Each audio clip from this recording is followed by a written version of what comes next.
Больше всех радовался появлению в доме худенького пса, пугливого и шарахающегося от каждого громкого звука Егорка. Он вообще был удивлен тому, что отец с поездки привез домой собаку. Хотя мальчик раньше сколько раз просил родителей, чтобы они позволили ему завести друга. Но они были непреклонны «нет» и все. А тут мама, ласково погладив пса по голове, понесла его без слов в ванну, повытаскивала у него всех клещей, помыла. Тощий и дрожащий Мотя позволял ей делать с ним все, но только не чистку ушей. Улучив момент, он рванул от нее и скрылся на кухне под столом. Мама отстала от пса, он и так был молодцом. Она положила в чашку кашу с тушенкой и позвала Мотю. Тот, осторожно оглядываясь, как бы крадучись, подошел к чашке и начал вначале осторожно есть, без конца оглядываясь, а когда понял, что его никто не трогает, вылизал чашку в 2 секунды. «Ну и где ты его нашел?» – спросила она у вошедшего мужа, весь забитый, в кровоподтеках, запуганный, вздрагивает от малейшего звука, худющий какой. Пока мыла, он глазенками грустными-прегрустными прямо в душу заглядывал. Меня слезы душили, так жалко песика. У пацанов в деревне отбил, таскали его на веревке и заставляли прыгать через забор, чуть не задушили этой веревкой. А они его, в свою очередь, забрали у какого-то горя-алкаша, который также лупил его нещадно, не кормил. Это мне мальчишки рассказали, и что зовут его Мотей. Когда отобрал, вернее, купил за 100 рублей, он сразу к моей ноге прижался и дрожит весь, как осиновый лист. Присел я рядом и говорю: «Хочешь, поехали со мной, мой сын давно собаку просит, у нас тебя никто не обидит». И представляешь, он тут же в кабину и запрыгнул. И вот, любуйтесь, Мотя, породы двор-терьер, перед вами. Мотя несмело завилял хвостом, а потом оглянулся на всхлипывающего Егора. «Мать к нему, ты чего? Мотю очень жалко. Папа, ты такой молодец, спасибо тебе». Пес подошел к мальчику и лизнул руку. Егорка с чувством прижал пса к себе.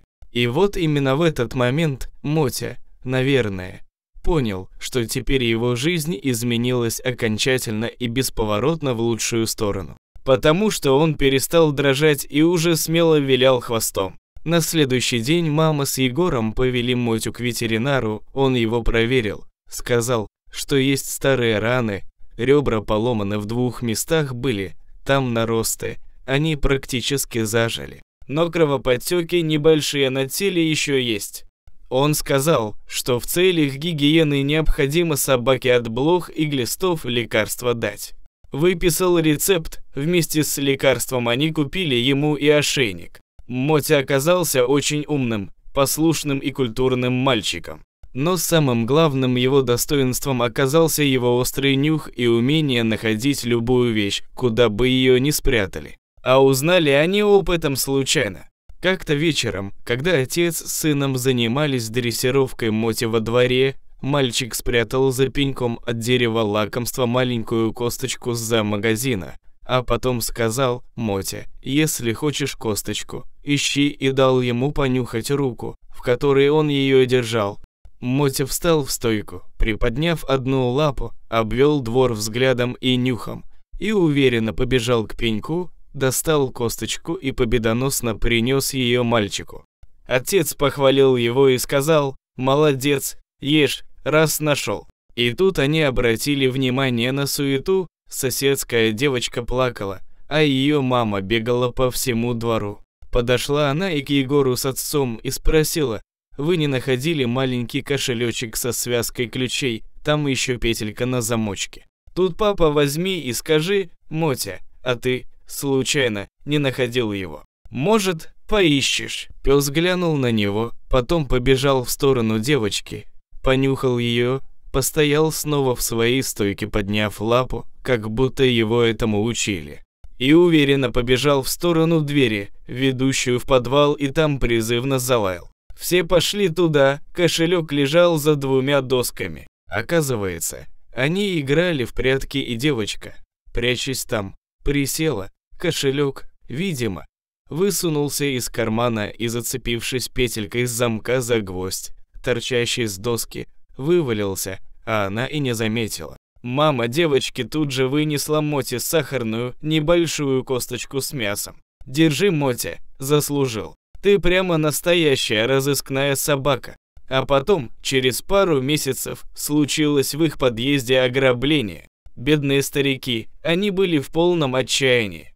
Пока ездили к сыну на юбилей, к ним залез вор и украл деньги, отложенные на похороны, да пару золотых сережек Евгении Михайловны. Деньги и сережки лежали вместе. Больше вор ничего не взял. Но не полиция нашла вора, а Мотя. В тот момент, когда там работала полиция и дверь в квартиру была распахнута, пес шел гулять с Егоркой, и он вдруг забежал туда и, понюхав воздух, выскочил на лестницу, быстро поднялся этажом выше и стал отчаянно лаять на дверь соседа-пенсионера, который приходил к Михаилу Ивановичу поиграть в шахматы. Соседка, которым Мотя нашел ключи, сказала полицейским: «Вы не думайте, что он маленький и непородистый, таким до него далеко. Он настоящая ищейка. Проверьте соседа, советую». И следователь сказал участковому: «Так, между прочим, чтобы отстали. Поднимись, Андрей Сергеевич, проверь». Не успел сосед открыть дверь, как Мотя заскочил к нему в квартиру и сразу в ванну. Полез под нее и вытащил оттуда сверток. Там были деньги и сережки. Сосед стоял ни жив, ни мертв, он совершенно не ожидал такой развязки. Потом плакал и просил прощения, мол, беспопутал, хотел себе на старости лет машину купить. Но воровство есть воровство. После этого случая Мотю все стали уважать во дворе, а полицейские даже просили у родителей Егорки, чего он страшно испугался, чтобы они передали пса в полицию не безвозмездно. Они, конечно же, отказались, как можно потерять такого друга и члена их семьи. Мотя был счастлив.